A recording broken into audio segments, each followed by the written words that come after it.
হুজুর সাল্লাল্লাহু আলাইহি ওয়াসাল্লাম দুনিয়াবি হায়াতি জিন্দেগি যখন 40 বছরে উপনীত হলো, তখন আল্লাহ তাআলা অর্ডার করলেন, বন্ধু গোপনে গোপনে বহু ইসলামের দাওয়াত দিয়েছেন, এক আল্লাহর কথা বলেছেন, বিভিন্ন মুআজিজার মাধ্যমে আপনার সততা আদর্শ দিয়ে মানুষকে আপনার দিকে আকৃষ্ট করেছেন।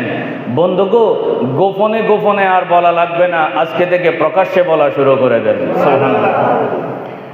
হুজুর সাল্লাল্লাহু আলাইহি সাল্লাম 40 বছরে যখন আল্লাহ থেকে অর্ডার পেলেন, তখনই হুজুর সাল্লাল্লাহু আলাইহি সাল্লাম প্রকাশ্যে ইসলামের দাওয়াত দেওয়া শুরু করলো। হুজুর সাল্লাল্লাহু আলাইহি সাল্লাম যখন গোপনে গোপনে বলেছিলেন, ইসলামের দাওয়াত দিয়েছিলেন, নিজের ব্যক্তিত্ব ফুটিয়ে তুলেছিলেন, নিজের আদর্শ ফুটিয়ে তুলেছিলেন, তখন তৎকালীন সময়ের আরবের মক্কার তখনকার ইহুদি নাসারারা, মূর্তি পূজারীরা, তারা হুজুর সাল্লাল্লাহু আলাইহি সাল্লামকে খুব ভালোবাসা দেখিয়েছিল। এমন ভালোবাসা দেখিয়েছিল, তারা রাগান্বিত হয় নাই। হুজুরের আদর্শ যত দেখেছে তত তারা খুশি হয়েছে।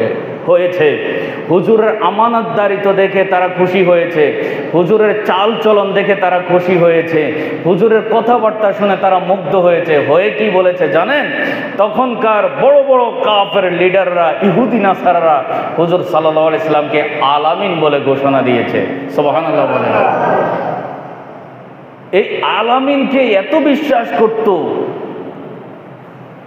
আলামিন যা বলতো ইহুদি নাসারা তাই বিশ্বাস করত, তাই শুনত। কিন্তু যখন 40 বছর দুনিয়াবি হায়াতে জিন্দেগিতে যখন ইসলামটা জাহির করা শুরু করছে, প্রকাশ্যে বলা শুরু করছে, তখনই হুজুর খারাপ হয়ে গেছে। কিন্তু এর আগে বড়ই ভালো ছিল।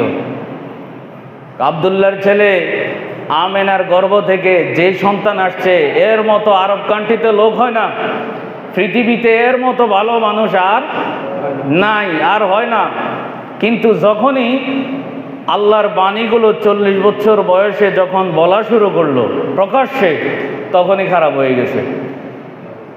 এত খারাপ হয়েছে, পায়ের নিচ থেকে পাথর নিয়ে হুজুরকে সরাসরি মারতে দ্বিধাবোধ করে নাই। নাউজুবিল্লাহ বলেন। কিন্তু এর আগে তো ভালোই ছিল। এই মানুষটা খারাপ হয়ে গেল কখন? যখন সত্য প্রকাশ্যে বলা আরম্ভ করলো। কেন এই কথাগুলো বলতেছি? তৎকালীন সময় ইসলাম প্রচার প্রসার করেছিলেন স্বয়ং আমাদের রসুল। সাহাবাই কেরাম হুজুরের আদর্শ দেখে হুজুরের কাছে যাইতেন, হুজুর থেকে কালেমা গ্রহণ করতেন, ইসলাম গ্রহণ করতেন। এবং যারা ইসলাম গ্রহণ করেছেন, ঈমান গ্রহণ করেছেন, তাদের জানের চাইতে হুজুরকে বেশি ভালোবেসেছেন। সুবহানাল্লাহ বলেন। এবং তারা এত ভক্তি শ্রদ্ধা করত। হুজুর সাল্লাল্লাহু আলাইহি সাল্লামের হাদিস শরীফ থেকে একটি কথা বলে, আবু দাউদ শরীফের হাদিস, হুজুর সাল্লাল্লাহু আলাইহি সাল্লাম যখন মক্কা শরীফ থেকে মদিনা শরীফ হিজরত করলো, হিজরত করে যখন যাইলো, এখনো উট থেকে ঘোড়া থেকে নামে নাই, বাহন থেকে এখনো নামে নাই, তখন মদিনা শরীফের ইমানদার যারা ছিল, যারা হুজুরকে ভালোবাসতো, এখনো কালেমা গ্রহণ করে নাই, কিন্তু এরা পরবর্তীতে কালেমা গ্রহণ করে ইমানদার হয়েছে। এরা হুজুরকে দেখা মাত্র এরা বাহন থেকে নেমে গেল, রাস্তার দুই পাশে দাঁড়িয়ে গেল। ছোট ছোট বালকেরা হুজুরের শানে নাচ গাইতে শুরু করলো। তলা আল বদরু আলাইনা মিন সানিয়াতিল ওয়াদাই ওয়াজাবা শুকরু আলাইনা মাদা লিল্লাহ হিদাই। এভাবে করে নাচ গাইতে শুরু করলো। হুজুর সাল্লাল্লাহু আলাইহি সাল্লাম খুশি হলেন তাদের শানে। এবং কিছু লোক ছিল সরাসরি এরা বাহন থেকে নেমে এসে, গড় থেকে দৌড়িয়ে এসে হুজুর সাল্লাল্লাহু আলাইহি সাল্লামের কদমের মধ্যে চুমু খাইতে আরম্ভ করলো। এত ভক্তি, এত শ্রদ্ধা করতে শুরু করলো। আবু দাউদ শরীফের হাদিস, তারা হুজুর সাল্লাল্লাহু আলাইহি সাল্লামের কদমে চুমু খাইলো। যেখানে মক্কার মানুষ হুজুরকে পাথর মারলো, সেখানে মদিনার লোকেরা হুজুর পায়ে কদমে চুমা খাইলো। যেখানে মক্কার মানুষ গালি দিল, সেখানে মদিনার মানুষ হাতে ফুলের মালা দিল। যেখানে মক্কার মানুষ হুজুর সাল্লাল্লাহু আলাইহি সাল্লামের শানে বেয়াদবি করলো, সেখানে মদিনার মানুষগণ হুজুরের শানে নাচ গাইতে শুরু করলো। সুবহানাল্লাহ বলেন।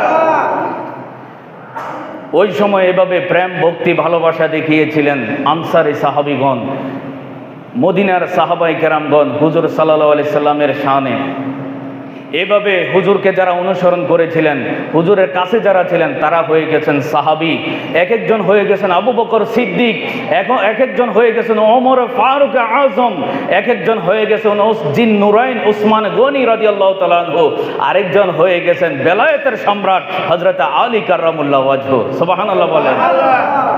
হযরত আলী রাদিয়াল্লাহু তাআলা আনহুর শানে তো হুজুর সাল্লাল্লাহু আলাইহি সাল্লাম বলেছেন, আনা মাদিনাতুল ইলমি ওয়া আলিয়ুম বাবুহা, আমি হচ্ছি ইলমের শহর, আর সেই শহরে কিয়ামত পর্যন্ত যারা ঢুকতে চাইবে তারা হযরত আলীর সেই বেলায়েতের সম্রাট আলীর ইলমের দরজা দিয়ে ঢুকতে হবে। সুবহানাল্লাহ বলেন। হযরত আলীকে ইলমের শহরের দরজা বলা হয়েছে। তো এভাবে সাহাবাই কেরাম হুজুরের সামনে থেকে হুজুরকে তাজিম করে সম্মান করে হুজুরের শানে কখনো গোস্তাকি করে নাই। এই কারণে মদিনাতুল মুনাব্বারায় আজও নবীজি সহ আবু বকর সিদ্দিক 4 খলিফা মদিনাতে ঘুমাচ্ছে। সুবহানাল্লাহ বলেন। জান্নাতুল বাকি মদিনা শরীফে, এবং মদিনা শরীফের শান মান অনেক ঊর্ধ্বে নিয়েছেন হুজুর সাল্লাল্লাহু আলাইহি ওয়াসাল্লাম। এইভাবে আস্তে আস্তে সাহাবাই কেরাম নবীজি থেকে ইসলাম শিখেছেন, সাহাবাই কেরাম থেকে তাবিন শিখেছেন, এরপর তাবিন, এরপর তাবে তাবিন, আস্তে